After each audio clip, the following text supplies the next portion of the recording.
Hi everyone, I'm Dineth Hettiarachchi, the debate coach of Wesley College and Sri Lanka Law College.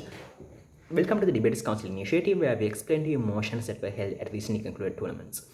The motion I'm discussing today is from round 4 of Chapman Memorial Tournament organized at Bishop's College 2 weeks ago at the time of recording.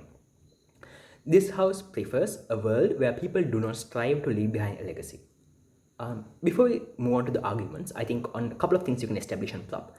One, what does a legacy look like? So legacy is something that is pretty much an achievement, something that you hope to be remembered for in the future.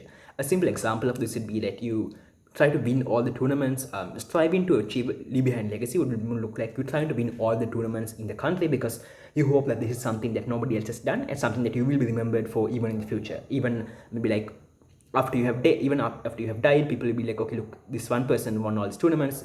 Look how cool is that. Essentially, that's what legacy would look like. Or striving to do so means you putting in all the hours and trying to like become so much a better debater. You don't get satisfied even after winning one tournament and all of that. Two, I think one thing you can also mention is legacy is something that's not completely within your control. To a large extent, it's also contingent on other people's perceptions. So you might have done something that, let's say, like even if we take the debating competition, I think maybe like 100 years in the future, that might not be something that people consider to be a big deal. In that situation, then you might not actually have a legacy. So, but best thing people can do is they try to achieve a legacy in terms of things that are important right now and hope that it will be so later on, but that is not something you have a lot of control over. In terms of argumentation, what would be, I think, okay, just one more thing. This is more of a mitigating thing that you can use later on. If you can mention that if opposition contests that, okay, look, people are going to be lazy, not do anything, be complacent, all of those things, you can easily mention that, look, there are still motivating factors for people to work, to achieve, innovate, and like do anything else that they might talk about. It could be like economical, it could be like passion, it could be like altruism, curiosity, all of those things still would exist and people would still continue to do things. A couple of arguments. I think like one, you can make this argument on individual happiness, and I think this is a strong argument to make. You can mention that, I think, firstly on dissatisfaction about how legacy is something that is, it needs to be something that is unique and not achievable by everybody else, because by definition, it means if everybody achieves like a specific task, something as a part of a legacy, it's not going to be that important. So it needs to be something that's not everybody can do. So like if you look at the example, not everybody will be able to win all the debating competitions in that country. That means that is unique. So you too are going to want to do something that is unique and not something that not everybody can do. But to be honest, not a lot of people have the skill to do this or the capacity. And because of that, you can argue that people are going to be left dissatisfied most of the time. No matter how well they do, they're still going to be constantly thinking, okay, look, I could have done better. I don't know if this is enough for me to like have a legacy, and they will always focus on the things that they have missed out on, and they will never be able to enjoy what they have. So you can like run this entire dissatisfaction argument and how they like prevents people from living in the moment and enjoying things as they are right now. Secondly, you can also argue that this would drive people towards doing things that they might even dislike at the simply because they want to achieve a legacy. For example, they might think, okay, look, somebody might, if you want to choose a career, they will think, nobody will remember like a random teacher, but they might remember like a successful businessman who built like an entire empire and something that people will move forward to. So again, this is like one example of how you might not always do what you want, but then you might be coerced into doing things that are like not your passion, things you're not interested in because of like wanting to leave behind this sort of legacy. This also, I think, actually would mean that people would have a lesser likelihood of success because now they are doing things that they actively don't want to do, or they're doing things only for that sake of their legacy, even though they might not be like well suited in that as kind of aspect.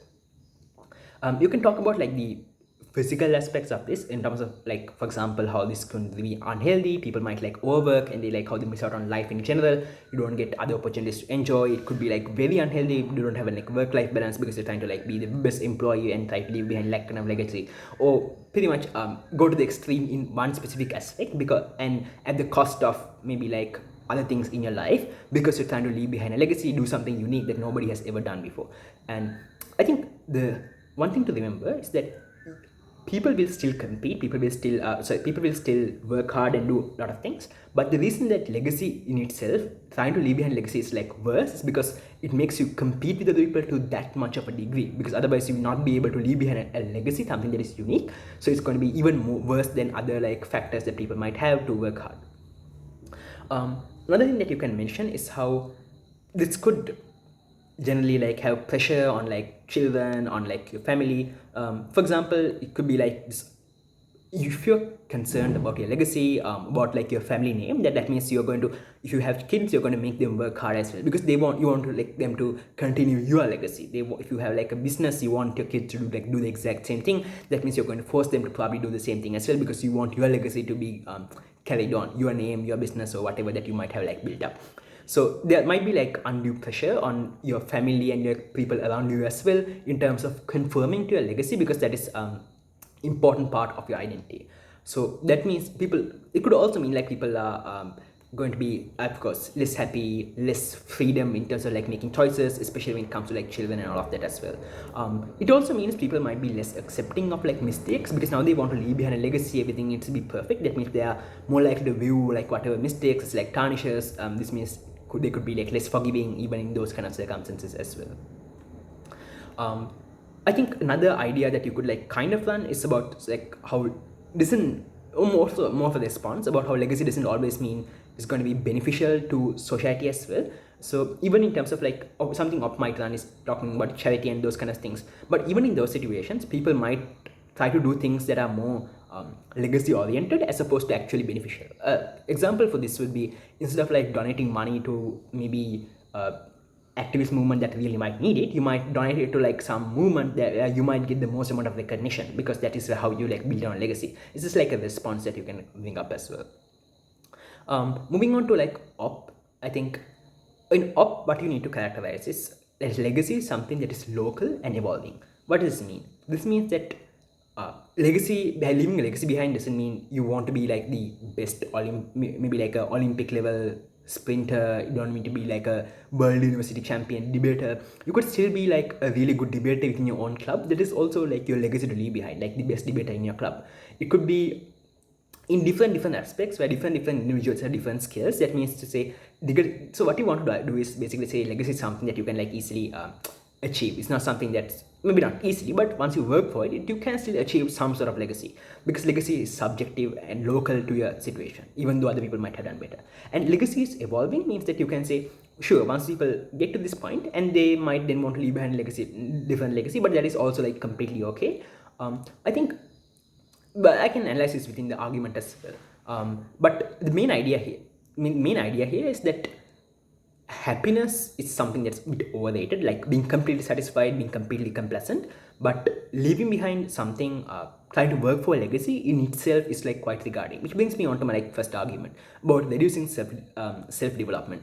You can mention that I think apart from the like less, okay, you can talk about how people are now more complacent, how there's less drive to like achieve things. That means you might not work as hard to become a debater, you might not study as hard to become like class first, those kind of things. Sure, even if you don't like end up achieving your legacy, you can still talk about how this like all these skills you accumulate, all the hard work that you need to put into it, inherently makes you a better person, something that otherwise would never have happened. But also, like I mentioned earlier regarding like how happiness is something that's overrated. People don't necessarily want to be happy all the time, or rather, what makes people happy is that people try to work towards something that they think will be happy. For example, like that's how you see like a lot of people who work towards becoming an Olympic champion. They're all the hard work they put in. That kind of effort is actually what makes them happy, because you can also always see like people who once they achieve like something after them like specific goal, then their life sort of like becomes blank, because they don't like have something else that's like even beyond that. So you could, I think, make an argument saying the legacy, wanting a legacy, having something to strive for, gives them a sense of purpose, gives them a sense of like happiness, knowing that you will be able to achieve some sort of goal. So you can also use it to say that, look, this happiness that you get from working towards this is going to then counter the dissatisfaction argument, but also it's going to reward the hard work that you put in, which means humans are always going to be incentivized to become better because of that.